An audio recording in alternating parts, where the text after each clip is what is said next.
ఎఫ్ఎస్సీలకు రాసిన పత్రికలోంచి 3వ అధ్యాయం. ఎఫ్ఎస్సీలకు 3వ అధ్యాయం.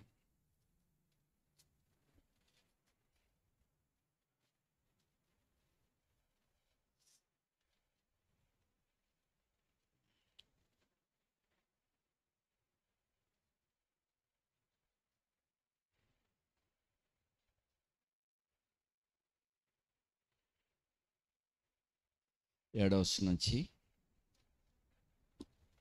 దేవుడు కార్యకారి అగు తన శక్తిని బట్టి నాకు అనుగ్రహించిన కృపావరము చొప్పున నేను ఆ సువార్తకు పరిచారకుడినైతిని.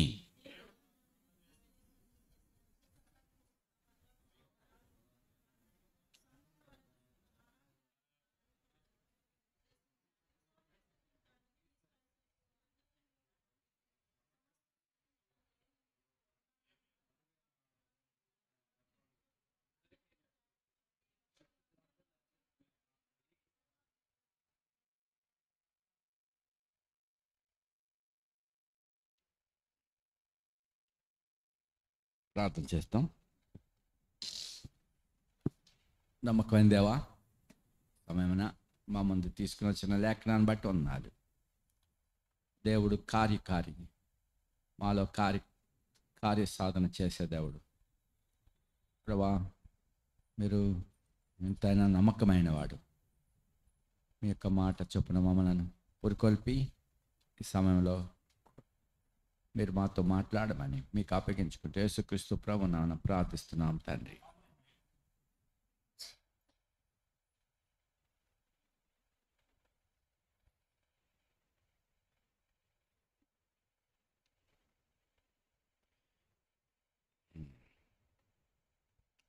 ఏడవ వచనంలో చదవండి. దేవుడు కార్యకారియగు తన శక్తిని బట్టి, సో దేవుడు కార్యకారి తన శక్తిని బట్టి ఏమి శక్తి కలిగి ఉన్నాడు ఆయన, ఏ విషయాల్లో ఆయన సామర్థ్యుడే అన్నాడు, అది తెలియపరచడానికి ఆ సువార్తకు నేను పరిచారకుడినైతిని. దేవుడు సర్వశక్తి గల దేవునిగా మరి అబ్రహాముకి ప్రభు ప్రత్యక్షమైనాడు. నేను సర్వశక్తి గల దేవుడు కాబట్టి ఆయన సమస్తమును చేయగలవాడు. ఎందుకంటే తానే సమస్తమునకు సృష్టించినవాడు. మరి ఇప్పుడు శోధింపశక్యము కాని క్రీస్తు ఐశ్వర్యం, ఇక్కడ 11వ వచనంలో మధ్యలో శోధింపశక్యం కాని క్రీస్తు ఐశ్వర్యము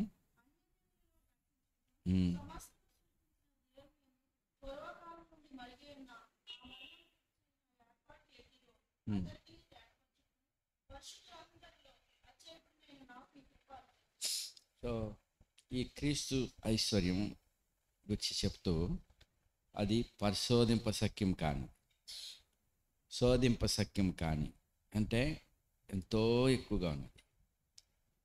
ఇంత అని చెప్పడానికి లేదు. ఆకాశం కంటే భూమి కంటే ఆకాశం ఎంత ఉన్నతంగా ఉన్నదో ఆయన తన కృప అంత అధికంగా ఉంచి ఉన్నాడు. తన భయభక్తులు గల వారు దాన్ని అనుభవించగలరు. మరి ఇంత గొప్ప ఐశ్వర్యము, ఇంత గొప్ప జ్ఞానము మరి ప్రభు కలిగి ఉన్నాడు. ఆయన సమస్తాన్ని సృష్టించినవాడు. అది ఎట్టిదో అందరికీ తేటపరచుటకు ఎవరిని వాడుకున్నాడు? పరిశుద్ధులలో అత్యల్పుడినైన నాకు ఈ కృప అనుగ్రహించాడు. ఇంత గొప్ప సంగతులు బయలుపరచడానికి దేవుడు అపోస్తలుడైన పౌలును ఏర్పరచుకున్నాడు. మరి దేవుని యొక్క మహాప్రేమను తెలియపరచటకు దేవుడు తన ప్రియకుమారుని పంపించున్నాడు. ఎంత తక్కువగా చేయబడ్డాడంటే దూతల కంటే తక్కువగా, మనుషులందరిలో తక్కువగా, మరణం పొందినంతగా ఆయనను శాపాన్ని భరించేటట్టుగా తక్కువగా చేయబడ్డాడు. మనందరి కొరకు ప్రాయశ్చిత్తం చేయటకే అత్యల్పుడిగా చేయబడ్డాడు. అయితే తండ్రి అయిన దేవుడు మృతుల్లోంచి ఆయన లేపి ఎంతో ఎక్కువగా అన్ని నామముల కంటే పైనామం ఆయనకి ఇచ్చినాడు. ఇప్పుడు ఆయన పొంది ఉన్నాడు ఐశ్వర్యం, ఘనత, మహిమ, అధికారము, ప్రభావం, ఇంకా ఆశీర్వాదములన్నీ పొంది ఉన్నాడు. ఇప్పుడు మరి ఆయన విశ్వసించే వారిలో ఆయన కార్యం చేయవాడు. కార్యము విశ్వసించే వారిలో దేవుడు కార్యం చేసేవాడు. 2 ఎఫెసీయులకు 1వ అధ్యాయంలో విశ్వసించు తన యొక్క బలము, అంటే బలం అంటే ఏ బలాలు? జ్ఞానం, ఐశ్వర్యం, అధికారము, సమస్తం విషయాల్లో బలం ఉన్నది ఆయనకి. 17వ వచనం, మీ మనోనేత్రములు వెలిగింపబడినందున, అంటే మనం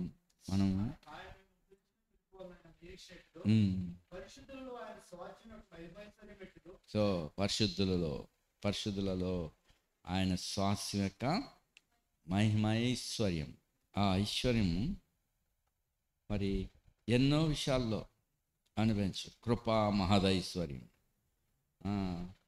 మరి ఆయన మనలను పిలిచిన ఆ పిలుపు తనతో కూడా మహింపరచబడటానికి, స్వాస్థ్యాన్ని అనుభవించడానికి ప్రభు సిద్ధపరిచాడు.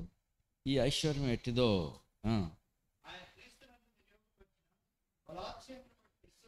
సో క్రీస్తును మృతులోంచి లేపిన ఆ మహాశక్తిని బట్టి లేపి తన కుమారుని హెచ్చించి ఉన్నాడు, ఆయన అభిషేకించి ఉన్నాడు, ఆయన ఐశ్వర్యం స్వీకరించాడు,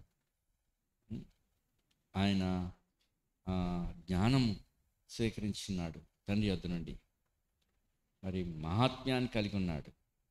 ఈ ఐశ్వర్యాన్ని బట్టి వినియోగపరిచిన బలాత్సేమను బట్టి విశ్వసించు మన యందు ఆయన చూపుచున్న, విశ్వసించు మన యందు ఆయన చేయుచున్న కార్యం, ఆయన చేయుచున్న కార్యం, ఆ కార్యము మనలో కార్యం చేసే దేవుడు ఆయన. అందుకే ఇక్కడ మళ్ళీ చెప్పాడు, దేవుడు కార్యకారి అన్నాడు 7వ వచనంలో. దేవుడు కార్యకార్యగు తన శక్తిని బట్టి. ఆ కార్యం ఎవరిలో జరుగుతుంది? విశ్వసించేవాళ్ళు. ఏంటి విశ్వసిస్తున్నారు? క్రీస్తును మృతుల్లో నుంచి లేపి తండ్రి అయిన దేవుడు ఆయన్ని అభిషేకించున్నాడు. తన అభిషేకాన్ని బట్టి మనం ఇప్పుడు సమస్తమును పొందగలం. ఆయన మనలో కార్యం చేయగలడు. దరిద్రమైన మనల్ని ఐశ్వర్యవంతులుగా చేయగలడు. ఇది కృపా మహదైశ్వర్యం. మనం యోగ్యులమని కాదు, ఆయన ప్రభు యోగ్యులుగా చేస్తున్నాడు. ఇది కృప, మన సామర్థ్యత కాదు, దేవుని కృప. సామాన్యమైన విశ్వాసంతో యేసుక్రీస్తును విశ్వసించే వారిలో ఈ కార్యం చేసేవాడుగా ఉన్నాడు. ఇది బయలుపరచడానికి దేవుడు ఏదేదో గొప్ప గొప్ప వాళ్ళని ఏర్పరచుకోలేదు. మరి ఇక్కడ ఏం చెప్పాడంటే, పరిశుద్ధులలో అత్యల్పుణ్ణి, ఎన్నో విషయాలు ఆయన తగ్గించుకున్నాడు. లోకరీతిని హెచ్చించుకుంటే అవకాశాలు ఉన్నాయి. యూదుడు, తర్వాత బాగా శాస్త్రాన్ని నేర్చుకున్నవాడు, ఇవేమీ పనికిరాలే. దేవుని యొక్క మహిమను వివరించటకై తన యొక్క గొప్పతనాలు, తన యోగ్యతలు అన్నీ నిష్ప్రయోజనంగాను చేయబడ్డాయి. ఫిలిప్పీయులకు రాసిన పత్రికలో అపోస్తలుడైన పౌలు మరి ఇలా చేయబడితేనే దేవుడు ఆయన్ని మరి ఉపయోగించుకోగలిగినాడు. ఫిలిప్పీయులకు 3వ అధ్యాయం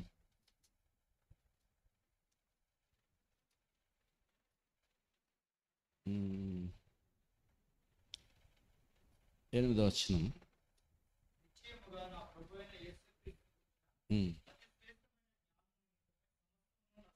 సో మన యొక్క సొంత జ్ఞానాలు లేక నేర్చుకున్నవి, బాగా చదువుకున్నవి, ఎక్కడ చదువుకున్నాడు ఈయన? అపోస్తలుడైన పౌలు ఎక్కడ చదువుకున్నాడు? గమాలీలు, ధర్మశాస్త్ర ఉపదేశకుడు. అక్కడ చక్కగా మరి ఆయన చెప్పేవన్నీ గ్రహించుకునేటువంటి యోగ్యత ఆయన కలిగి ఉన్నాడు. ఇలాంటి జ్ఞానాలన్నీ అతిశయించడానికి ఆయన ఎన్నో ఉన్నాయి. కానీ వాటన్నిటినీ యేసుక్రీస్తు గురించిన జ్ఞానం విషయం, అతి శ్రేష్టమైన జ్ఞానం నిమిత్తమై అవన్నీ కూడా నష్టముగా ఎంచుకుంటున్నాను. ఇంకేం చెప్పాడు?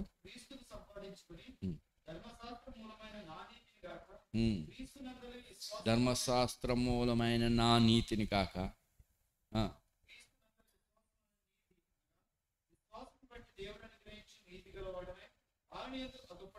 విశ్వాసం అన్నైన నీతి అనగా విశ్వాసమును బట్టి దేవుడు అనుగ్రహించు నీతి.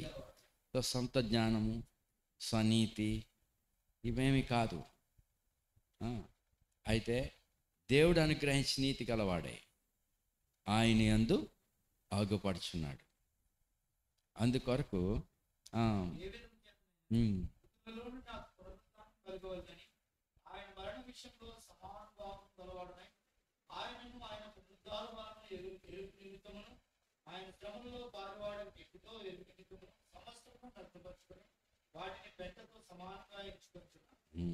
ఏదైతే లాభకరంగా ఉన్నాయో అవన్నిటినీ నష్టంగాను పెంటగాను ఎంచుకున్నాడు.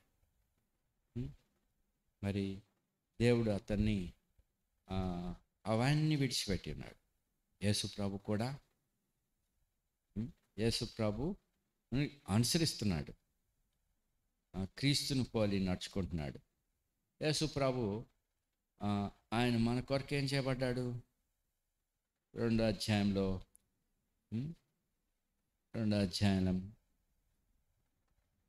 6వ వచనం, దేవుని స్వరూపం గలవాడండి, దేవునితో కూడా సమానంగా ఉండుట విడిచిపెట్టకూడని ఎంచుకోలేదు, కానీ మనుషుల పోలికగా పుట్టి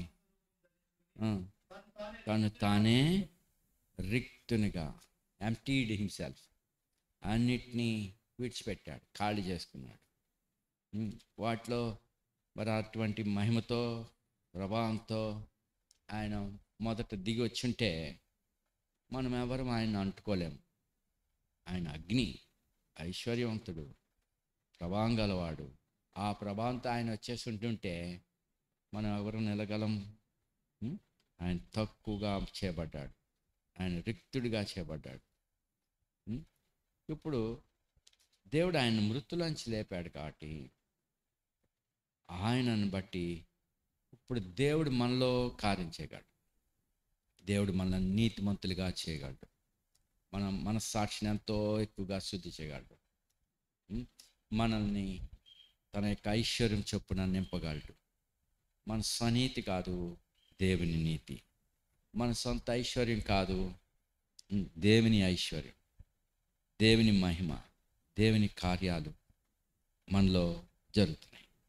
ఓ దినం వస్తుంది, ఆ దినమున మనలను కూడా ప్రభువు లేపి తనతో కూడా తోటి పాలి భాగస్తులుగా, తోటి వారసులుగా నిలబెట్టేవాడు. ఇది దేవుని కృపా మహదైశ్వర్యం.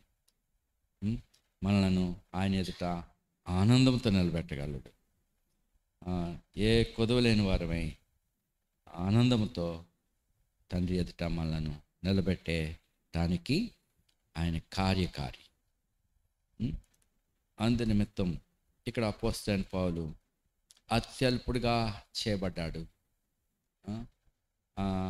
ఆ యొక్క స్వార్థ నిమిత్తం, అనగా క్రీస్తు ఐశ్వర్యాన్ని, పరిశోధింప సఖ్యం కానీ క్రీస్తు ఐశ్వర్యం గురించి మాట్లాడటకు, ప్రకటించటకు, మరి ఆయన మర్మమేంటో ఎట్టిదో తేటపరచడానికి దేవుడు అతనికి కృప అనుగ్రహించాడు.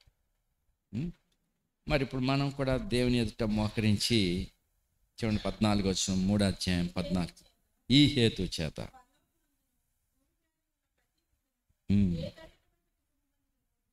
ఉమ్.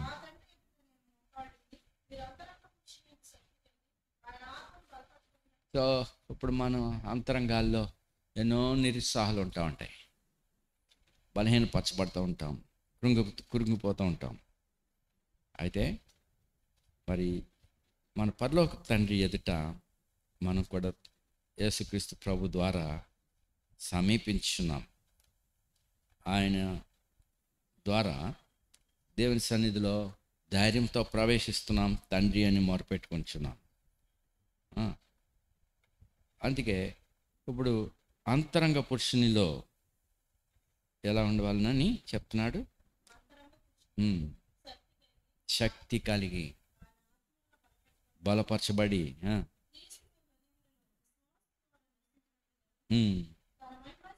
తన మహిమైశ్వర్యం చెప్పున మీకు క్రీస్తే మీ హృదయాల్లో ఉంటే అప్పుడు తన మహిమైశ్వర్యం మీరు అనుభవించగలరు, ఆయన ప్రేమను అనుభవించగలరు పరిశుద్ధులందరితో కలిసి.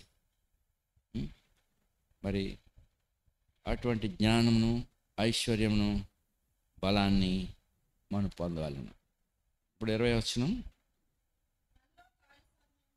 మనలో కార్యసాధకమైన తన శక్తిని బట్టి.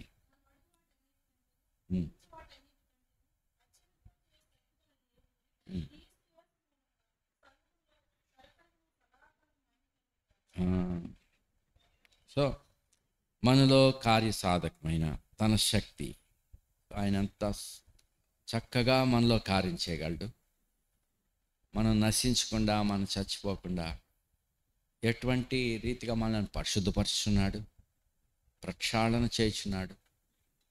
కొన్నిటిని మనం శుభ్రం చేసేటప్పుడు కొన్నిటిని పాడు చేసుకుంటాం. పరిశుభ్రపరచాలి. ప్రతిదీ కూడా మనం వాడుకునేది శుభ్రపరచాలి. శుభ్రపరచాలంటే అవి బాగా పనిచేయాలంటే శుభ్రపరచుకోవాలి. శుభ్రపరిచాక చేసేటప్పుడే కొన్ని ఎరగొట్టుకుంటాం. సామాన్యమైన వాటిని మనం క్లీన్ చేసుకోలేము. వాటిని సరైన రీతిలో విప్పాలా, సరైన రీతిలో వాటిని క్లీన్ చేయాలా.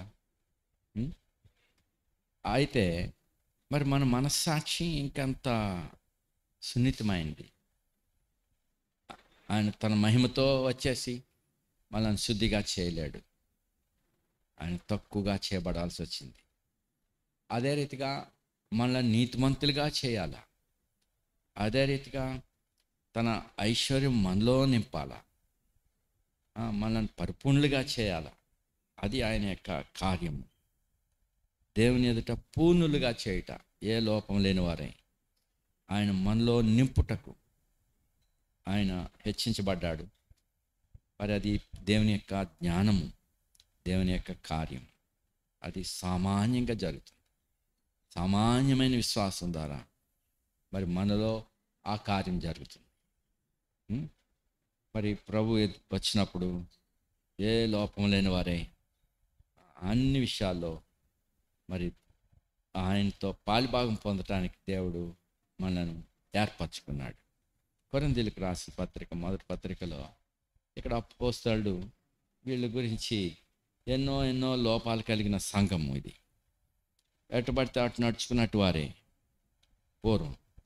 అయితే వారిలో హెచ్చరించక మునుపు ఏ విధమైన జ్ఞానం చెప్తున్నాడు. మొదటి కొరింథీ మొదటి అధ్యాయం 5వ వచనం నుంచి, క్రీస్తుని గుర్చిన సాక్ష్యము మీలో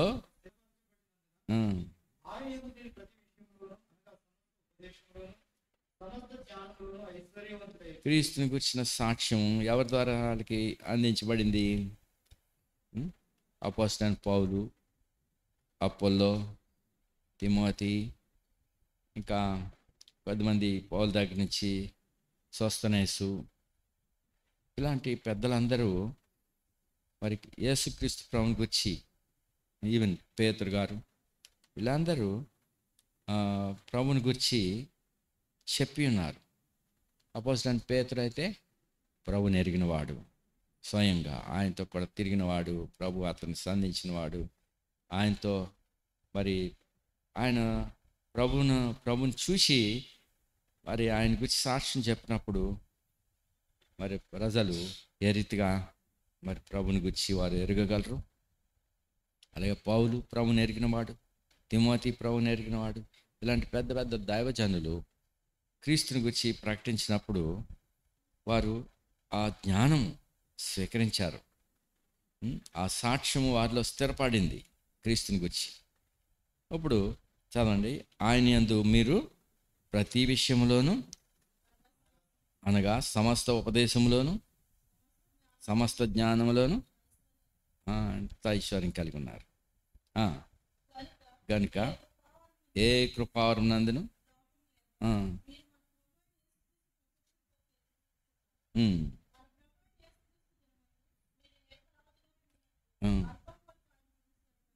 ప్రభు అయిన యేసుక్రీస్తు దినమందు. సో ఇక్కడ ఈ పరిశుద్ధులందరూ నేడు సజీవులుగా లేరు, అంటే శరీరాల్లో లేరు, ప్రభునందు మృతునందినారు. అయితే వారు సైతం ప్రభు రాకడ కొరకు ఎదురు చూస్తున్నారు. మరి మనకంటే ముందుగా వెళ్ళిన దేవుని పిల్లలు ప్రభు రాకకే ఎదురు చూస్తున్నారు. వారిని కూడా ఆ దినమున నిరపరాధులుగా కనపరుస్తాడు తండ్రి అని దేవుని ఎదుట. సో ఇది దేవుని యొక్క కృపా మహదైశ్వర్యం, ఐశ్వర్యం, శోధింప సఖ్యం కానీ క్రీస్తు ఐశ్వర్యం, కృపా మహదైశ్వర్యం. మరి దీన్ని ఎరుగునట్లుగా అపోస్తలుడు మరి లోక విధానంలో తనకు కలిగిన అతిశయాలు బట్టి ఆయన క్రీస్తును ప్రకటించలేకపోయాడు.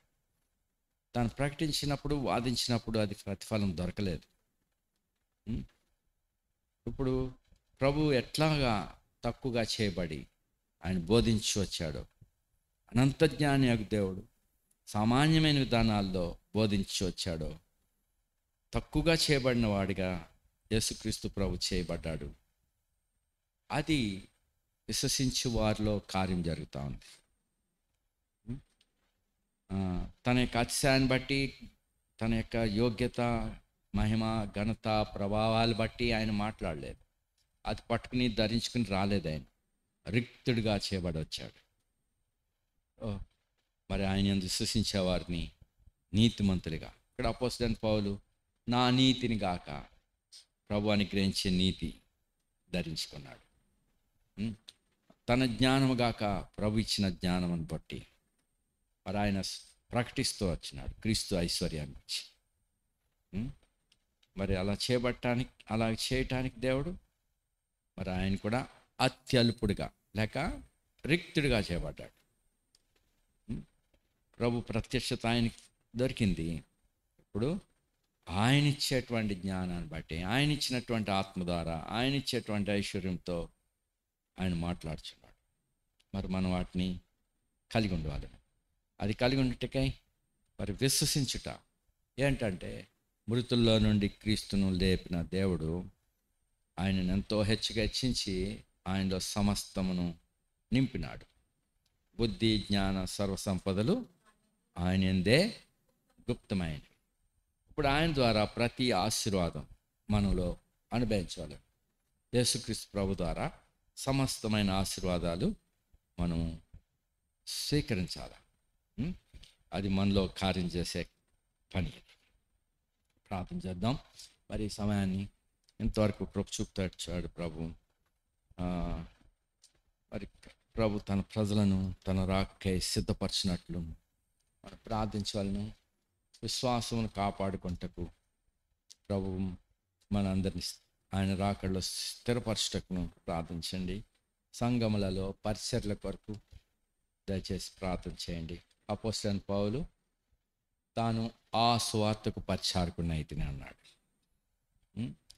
మరి క్రీస్తు ఐశ్వర్యాన్ని ప్రకటించడానికి మరి దేవుడు మన యొక్క సామర్థ్యతలు బట్టి ప్రకటించబడటానికి ఇష్టపడలేదు. మనలో కార్యం జరుగుతుందే, ఆ కార్యాన్ని బట్టి ప్రభు ఉపయోగించుకోవాలని కోరుతున్నాడు. మరి మనుషులు లక్ష్య పెట్టాలంటే చాలా గొప్ప స్థితిలో ఉండాలి. నేను పెద్ద ఆఫీసర్ని, లేకపోతే నేను చాలా ఐశ్వర్యవంతుడిని, నేను చాలా గొప్పవాడిని, చాలా భక్తి గలవాడిని అట్లా చూపిస్తే మనుషులు లక్ష్య పెడతారు. అది దైవ విధానం కాదు. మన ప్రభువైన యేసుక్రీస్తుని చూడండి, ఆయన రిక్తుడిగా చేయబడి, ఎందుకంటే మనలను తన ఐశ్వర్యంలో పాలుభాగం చేసుకుని వెళ్ళటకై, మనలను తన ధనవంతులం కావాలని. చూడండి రాయబడింది, మనలను ధనవంతులుగా చేయటకు ఆయన దరిద్రుడు. ఆయన ఎంత మాట అది! సమస్తం ఆయనది, సర్వాన్ని సృష్టించిన వాడు ఏమైపోయాడు? దరిద్రుడు అయిపోయాడు. ఈ మాట అంటానికి ఎంత మాట అది! ఎంత తక్కువగా చేపడ్డాడు యేసు ప్రభు.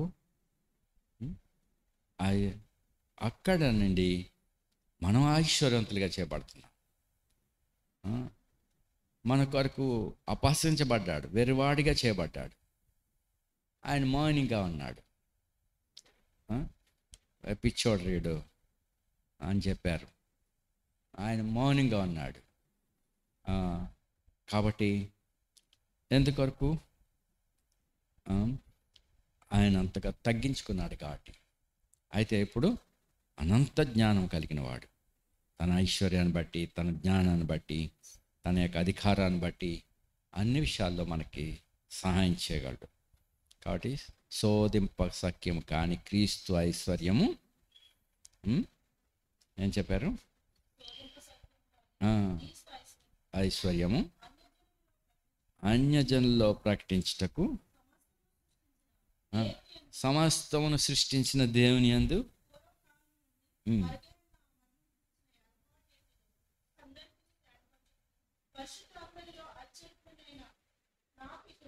సో మన యోగ్యతలు బట్టి ఆయన ఉపయోగించుకుంటాడని కాదు, అత్యల్పులమైన మన ద్వారా ప్రకటించుకోవాలని ప్రభు ఇష్టపడుతున్నాడు. అటువంటి పరిచారకులుగా సంఘములో ప్రభు కార్యం జరిగినట్లుగా మనం ప్రార్థిద్దాం.